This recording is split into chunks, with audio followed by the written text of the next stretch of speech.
Salut les potos. Bon, ça fait un moment que j'en parle. J'ai une R6 de 2005 qui dort depuis 10 ans. Ouais, ça fait 10 ans qu'elle est pendue à une poutre dans un garage, sous une bâche. Et en fait, à la base, je l'avais démontée pour la nettoyer, la refaire propre avant une nouvelle saison. Et puis les choses sont enchaînées, il y a une autre moto qui est arrivée. Et en fait, au final, tous les ans, je me suis dit, bon, bah, je la ferai l'hiver prochain. Et bah, l'hiver prochain, il est en 2020. C'était, je crois, 2009 ou 2010. Donc ça fait plus de 10 ans. Donc plus de 10 ans qu'elle a arrêté, qu'elle est partiellement démontée, pas complètement. Il y a encore le moteur dans le cadre et le bras oscillant. Donc là, ce qu'on va faire, c'est qu'on va déjà nettoyer ce qui reste de la moto, parce que c'est mieux quand c'est propre. Voilà. Et on va faire un petit peu l'inventaire des pièces, parce que normalement, j'ai toutes les pièces, mais j'ai quelques doutes. Il y a quelques durites, parce qu'on doit installer un kit de frein, etc., avec une platine triple étrier. Normalement, les étriers, j'ai tout, la fourche, elle est toute neuve. Mais je suis pas certain de ne pas avoir perdu des pièces, parce que forcément en 10 ans j'ai déménagé 4 fois, 5 fois, 6 fois, je sais pas. Et j'ai une selle Baxter toute neuve, je la vois d'ici. Donc ce qu'on va faire déjà, on va nettoyer un coup là, et après on fait l'inventaire des pièces. Souhaitez-moi bonne chance, parce que j'ai pas trop envie de galérer. Excusez-moi pour la lumière, hein, c'est un peu dégueulasse, c'est le bordel. Je me suis éclairé pour pouvoir bricoler, et du coup pas terrible pour la vidéo, mais bon, on s'en fout. Hein. Petite aventure, j'ai pas filmé en fait tout à l'heure, c'est dommage. Il y a un pont moto qui est là-bas. Le pont moto, ça fait 4 ans qu'il est là. J'ai dit, bah voilà, c'est l'occasion. Je le sors, le machin, il y a une vis foirée, j'ai foutu lui partout dans le garage, il a jamais rien levé. Voilà. Petite anecdote pour commencer. Allez, on y va.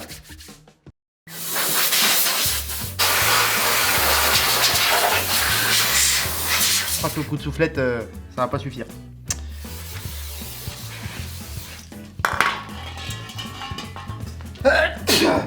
Bon, en tout cas, ce qui est sûr, si jamais un jour vous voulez nettoyer votre moto, ça sert à rien de la laisser 10 ans sous une bâche, ça marche pas. Toussez ou éternuez dans votre coude ou dans un mouchoir. Bon, maintenant qu'elle est propre, on va sortir toutes les pièces, on va faire l'inventaire de ce qu'il y a. Il y a pas mal de pièces neuves, si je me souviens bien, j'ai toutes les pièces. J'ai quelques doutes sur certains trucs quand même, donc on va sortir tout ce qu'il y a. Dans l'armoire qui est là, ça fait 10 ans que les pièces sont dans cette armoire. J'ai trimballé l'armoire avec les pièces dedans. Et puis on va voir un petit peu ce qu'on a et ce qu'on peut faire avec. Le seul truc qui me manque, et ça je le sais, c'est les carénages. Parce que je veux mettre des carénages de 2020. Parce que c'est cool. C'est un modèle 2005. Hein. Pourquoi un 2005 ? Parce qu'en fait de 2003 à 2005... l'injection, elle est faite un peu, en fait c'est comme des carbus mais avec un injecteur au bout, et en fait ça lui donne beaucoup de couple à bas régime, ce qui fait qu'elle est super pour le stunt. Elle est beaucoup moins creuse que tous les modèles d'après. Après ça reste vachement similaire et tout, les R6 depuis quasi 20 ans. Ce moteur là de 2003-2005, il a cet avantage d'avoir du couple à bas régime. Déjà on va la faire revivre et le reste on va voir après. Pour commencer, un truc super important, c'est la boucle arrière. Parce que le gros problème de ce modèle de R6, c'est que les boucles arrière, déjà quand tu montes à deux dessus sur un dodan, tu casses. Alors du coup, voilà, on met ça pour renforcer. C'est un peu plus lourd, mais bon après c'est pratique, il y a déjà tout qui est dessus, le petit renfort, les cale-pieds pour pouvoir mettre les pieds, les pegs et tout. Donc ça c'est de la balle. La couronne, hein, j'ai pris petit, c'est une 70 dents. Alors ça c'est super important les gars, dans le stunt, ça c'est le Graal. Ça c'est une platine triple étrier pour le frein arrière. Celle-là elle est spéciale, on l'avait fait faire sur mesure. En fait c'est pour mettre des étriers avant de R1, comme ça. Voilà, c'est des 6 pistons. C'est vraiment puissant. Elle permet aussi, il y a double perçage, parce que 6 pistons ça freine vraiment très très fort, et sur le frein au pied, le frein arrière d'origine du coup, c'est un petit peu trop. Et donc du coup, on peut aussi mettre cela. C'est des 4 pistons, ça freine aussi très fort, mais c'est un peu plus dosable que les 6 pistons. Donc théoriquement, on en a 2 ou 3 comme ça. 2. Et normalement, on en a 2 ou 3 comme ça aussi. Alors 2. Je vais aller chercher de quoi noter. Ça c'est une bonne idée. Un étrier R6, 4 pistons. Radial. Ça, c'est important, et ça va avec. Ça, c'est le disque arrière sur mesure. Il me semble que c'est du 290 mm, et ça va freiner fort, du coup, je pense. Et ça, c'est un cadeau de Cafon qui me l'a offert pour que je puisse finir cette moto. Parce que, bon, comme on adapte une autre fourche, il faut un T inférieur qui est bien spécial. Donc c'est celui-là. Il y a juste un truc qui m'embête. Je pense que j'ai pas les bons roulements, du coup. Les plaquettes. J'ai trouvé un roulement. C'est un conique et ça a l'air de pas mal ressembler à ce que j'ai besoin. Ça, c'est un levier d'embrayage court, vous savez, pour le choper à un doigt comme ça. Parce que comme on met le frein en dessous, il faut qu'il soit court et il faut qu'il soit beau et agréable. Et ça, c'est Arclitech. Ça, je suis content de le retrouver celui-là. Ça fait un moment que je l'ai. Mais non. Et les gars, ça c'est des platines réglables. Je suis même pas sûr que ce soit pour cette moto. Mais comme ça tue. Je suis trop content. Je sais pas d'où ça sort. En fait, ça va être un monstre la moto. Là. Et il y a les calpiers avec. Ça, c'est le kiff. La selle Baxter Switch, toute neuve. Un filtre à air. Un filtre à huile. Ça, c'est parfait. La fourche, messieurs, dames, elle est entièrement neuve. Ça, bon, je les déballe pas tout de suite parce que ça viendra vraiment plus tard. Ça, c'est les crash cage. Et les crash cage, c'est des Sick Innovation. C'est la référence en termes de crash cage. C'est ce qu'il y a de plus solide. C'est ce que j'ai toujours mis sur toutes mes motos. Et ça bouge pas. La chaîne, bah oui, parce qu'avec une couronne de 70, il faut une chaîne. Et il y a le maillon avec l'attache rapide. Ça, c'est une bonne nouvelle parce que ça aurait été chiant. Le vase d'expansion. Bon, lui, il faudra le nettoyer. Ça, les gars, c'est pareil. C'est un truc assez... Oh, c'est dégueulasse. Assez spécial. C'est un T supérieur. Vous voyez, avec les deux bocaux de frein intégrés. Bon, pour le frein avant et pour le frein arrière au guidon. Et ici, on vient mettre les bracelets, en fait, pour mettre des bracelets droits. Est-ce que vous vous rappelez de ça, les gars? Ça, c'était la marque de cage et de pegs et tout, la plus merdique de l'histoire de l'humanité du stud. Je vous jure. Je m'en servirais même pas pour décapsuler une bière de cette merde. Ça, c'est des pieds d'aileron pour Supra. Ok. Ah, je crois que j'ai perdu la boîte à air. Et ça, c'est chiant. Bon, là, ce que je vais faire, c'est que je vais démonter tout ce qui sert à rien. Je vais démonter les platines, puisque j'en ai d'autres à monter. Je vais démonter toutes les pièces qu'on va pas garder, en fait. Bon, il reste pas grand-chose, mais il y a encore des trucs à démonter. Vous savez ce que j'aime bien, moi, avec les motos? C'est que quand on démonte un truc, bah, ça se démonte. Hein, on peut le démonter. Il n'y a pas besoin de sortir le moteur, le berceau, les machins. Il y a une vis, bah, tu prends la vis, tu la démontes. Voilà, puis ton truc, il se démonte, en fait. Voilà, c'est pas compliqué quand même. Un autre truc qu'il va falloir démonter, eh ben, c'est la chaîne. Parce que je mets une nouvelle chaîne. Alors, j'ai pas envie de démonter le bras oscillant. Ça sert à rien. Et dans le meilleur des cas, c'est ça qu'il faut faire en fait, hein, pour sortir la chaîne. Mais comme je réutilise pas cette chaîne et que l'autre elle est ouverte et que je dois la fermer avec un maillon rapide, du coup je peux couper celle-là et j'aurai pas besoin de démonter le bras oscillant pour remonter la nouvelle. Donc je vais essayer de pas me blesser, ce serait déjà bien ça. Bon, là je viens de couper la chaîne, j'ai filmé en fait quand j'ai coupé la chaîne et j'ai oublié d'éteindre la caméra après, du coup ça m'a rempli la carte SD et j'ai été obligé d'effacer la truc. Voilà. Pourquoi je vous raconte ça, je vais pas le mettre dans le montage. Donc là maintenant, on va récupérer ce T inférieur, il va falloir qu'on fasse sauter ça là. Ça là, le petit truc pour le roulement là, ça. Et ça c'est la merde, voilà, ça c'est chiant. Donc on devrait bien s'amuser. Et après, ça va être aussi la merde, vous allez voir. Mais déjà, on va faire ça.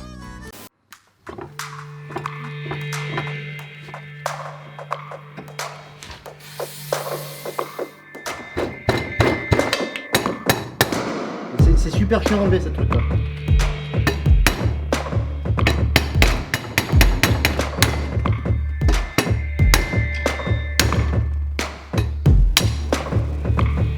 Voilà!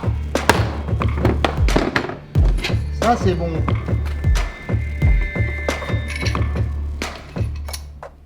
Et maintenant, il va falloir enquiller l'autre. Mais avant, il va falloir nettoyer, trouver un tube pour pouvoir enquiller ça correctement. D'abord, le roulement il est bien propre.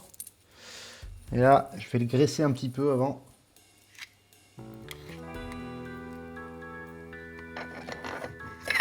Hop. Et là, c'est là où ça va devenir marrant en fait. Parce que là, il va falloir trouver un tube pile du bon diamètre pour aller taper au milieu. Je sens que ça va être cool. Bon, celui-là, il a l'air pas mal. Oh putain, nickel. Parfait.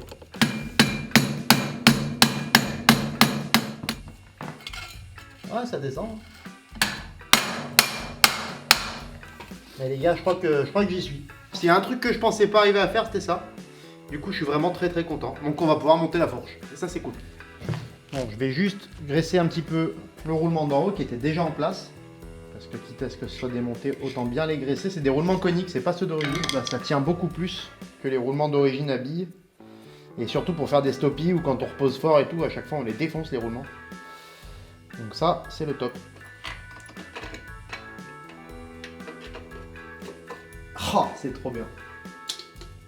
C'est trop bien.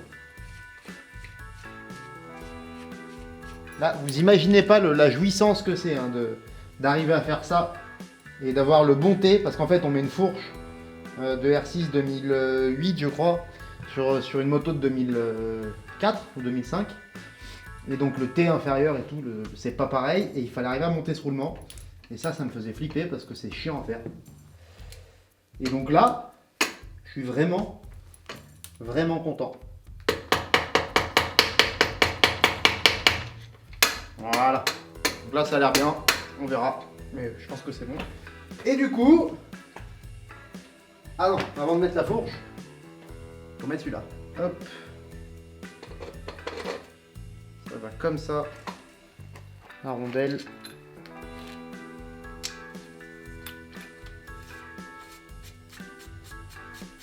Et il n'y a plus qu'à enquiller la fourche, les gars, la fourche. Je vais monter un peu l'avant de la moto.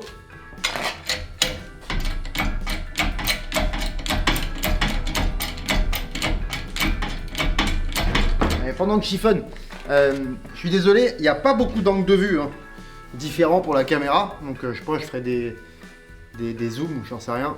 Mais il y a des moments où vous m'entendez parler, vous ne me voyez pas et tout. Bon, en fait, bah voilà, du coup, c'est un peu galère de déplacer la caméra toutes les 2 minutes en étant tout seul. Et donc, voilà, je me débrouille. Hop! Un tournevis pour écarter là. Je sais même pas si ça tourne en fait. Ah si. Parce que le but c'est de pas tout défoncer. Hein. Ça passe.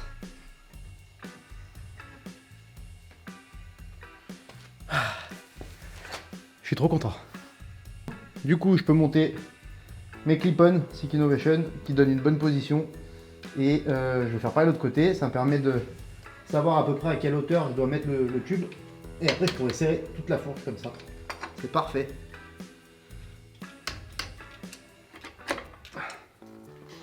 Hop. Exactement comme à côté. Voilà. Nickel. On va serrer la fourche. Et là, on va être content.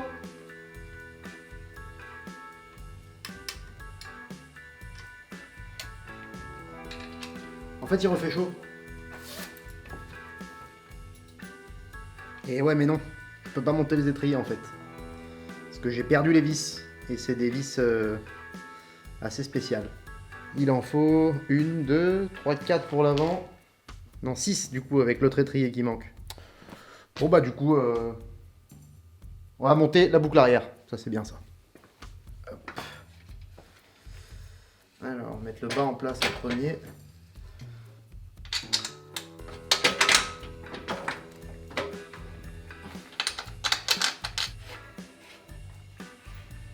La boucle arrière, c'est monté avec les PX, les renforts et tout, donc ça c'est nickel. Il n'y aura plus qu'à venir mettre le faisceau, la batterie et le calculateur ici. Et après la coque par-dessus avec la selle. Pour l'instant, je vais monter les platines réglables.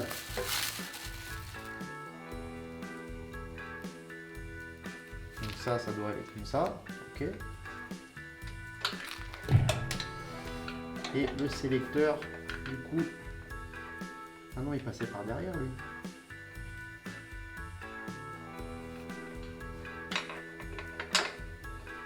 Ça serait censé aller là.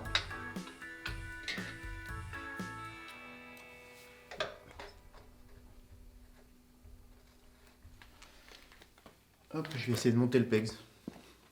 Le pegs, c'est le calpi en fait. Hein. On a l'habitude de dire pegs parce qu'en fait, on a toujours mis des trucs de BMX. Et ouais, il fallait le mettre avant. Et bah voilà, je redémonte. Mais là, c'est de ma faute.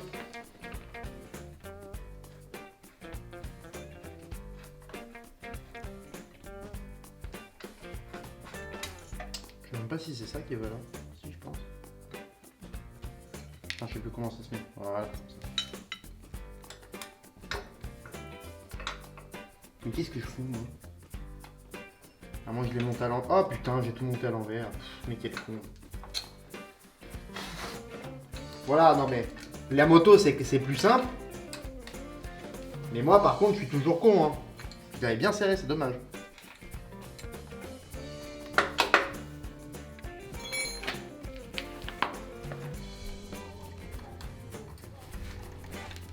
Bon, du coup, on va installer la roue. Hop. Voilà. Alors, l'axe, il est là. On va le graisser un petit peu. Il n'y a plus la chèvre. Voilà, le jeu, ça va être mettre la roue sans faire tomber la moto. Je le sens pas terrible.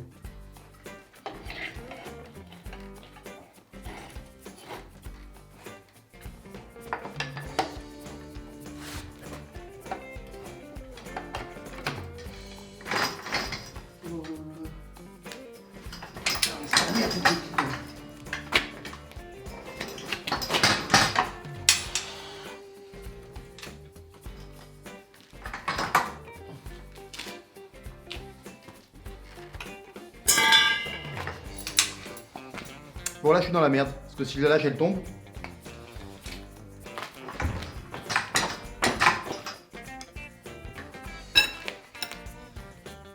Je suis grave dans la merde.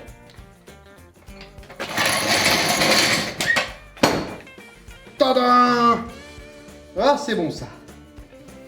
Les gars, elle a une roue. Bon, maintenant la roue arrière. Tout ça vous paraît peut-être normal hein. Mais 10 ans et retrouver les caoutchoucs, perso, je suis assez choqué. Alors, ça, c'est le porte-couronne.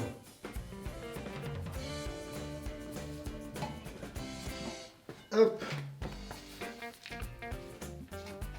Hop. Voilà. Et maintenant, l'autre côté, le disque. Déjà, c'est le bon disque. Ça, c'est une bonne nouvelle. Bon, là, problème, j'ai perdu les vis du disque. Vis, disque arrière. Voilà. Parce que bon, les freins, c'est quand même bien. C'est vrai que bon, c'est pour les lâches. Mais bon, voilà, quand ça marche, ça fait plaisir. On va monter la roue. Bon, la roue, elle est en place. C'est trop beau. Ça défonce. Je vais mettre les deux étriers qui vont là. Et il manquera celui d'en bas du coup. Mais c'est pour pouvoir mesurer les durites. Alors, premier étrier. Ils sont toujours chiants à mettre ceux-là. Parce que comme il y a 6 plaquettes indépendantes, il faut arriver à tout aligner et c'est toujours un peu galère.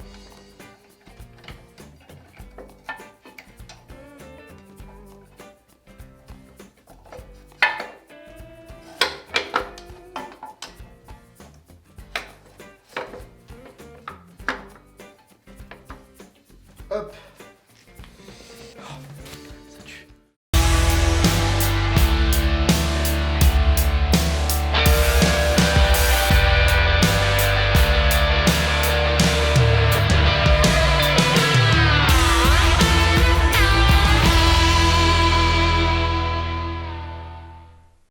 Bon, pour une première soirée, c'est pas mal. Ça ressemble à une moto, c'est cool. Mais je pense que je vais arrêter là. Je suis un peu fatigué. Et en fait, je sais pourquoi. On voit pas le temps passer quand on s'éclate, hein, comme ça. Mais... Quel con. Ah, salut toi. Bah, elle a dormi dehors du coup, la pauvre. Bon allez, bonne nuit. Abonne-toi.